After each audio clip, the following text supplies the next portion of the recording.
Hello friends, இன்றைக்கி நான் உங்களுக்காக லஞ்ச் பாக்ஸ்க்கு சூப்பர் காம்போ கொண்டு வந்திருக்கேன். சிம்பிளான பூண்டு சாதம் எப்படி செய்கிறதுன்னு வாங்க பார்க்கலாம். ஸ்டவ் ஆன் பண்ணிவிட்டு கடாயில் ஒரு டேபிள் ஸ்பூன் நல்லெண்ணெய் சேர்த்துக்கிறேன். 1 ஸ்பூன் உளுத்தம் பருப்பு, 1 ஸ்பூன் கடலைப்பருப்பு, 1 ஸ்பூன் தனியா, காரத்துக்கு ஏற்ற வரமிளகாய் மீடியம் ஃப்ளேமில் வச்சுட்டு வறுத்துக்கலாம். நல்லா பருப்பெல்லாம் லைட்டாக நிறமாறி வரும்போது 5 பல் பூண்டு சேர்த்துக்கிறேங்க. மீடியம் ஃப்ளேமில் வச்சுட்டு நல்லா வறுத்துக்கலாம். நல்லா வறுபட்டுருச்சுங்க. இப்போது ஆற வச்சுட்டு மிக்சி ஜாரில் நல்லா நைஸாக அரைச்சிக்கலாம். ஸ்டவ் ஆன் பண்ணிவிட்டு கடாயில் 2 டேபிள் ஸ்பூன் நல்லெண்ணெய் சேர்த்துக்கிறேங்க.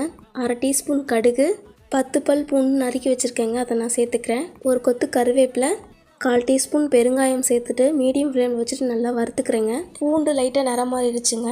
2 கப் சாதம் சேர்த்துக்கிறேங்க. அரைச்சி வச்சுருக்கிற பொடியும் தேவையான அளவுக்கு உப்பு சேர்த்துட்டு நல்லா மிக்ஸ் பண்ணோன்னா பூண்டு சாதம் ரெடி ஆயிருங்க. இந்த டைமில் ஸ்டவ் ஆஃப் பண்ணிட்டு தான் சாப்பாடு மிக்ஸ் பண்ணிகிட்ருக்கேங்க. ஊறுகாவும் ப்ளஸ் அப்பளமும் வச்சுட்டு சாப்பிடும் போது சூப்பராக இருக்கும். கண்டிப்பாக ட்ரை பண்ணி பாருங்கள். இந்த வீடியோ உங்களுக்கு பிடிச்சிருந்தா லைக் பண்ணுங்கள், ஷேர் பண்ணுங்கள், கமெண்ட் பண்ணுங்கள், மறக்காமல் சப்ஸ்கிரைப் பண்ணுங்கள்.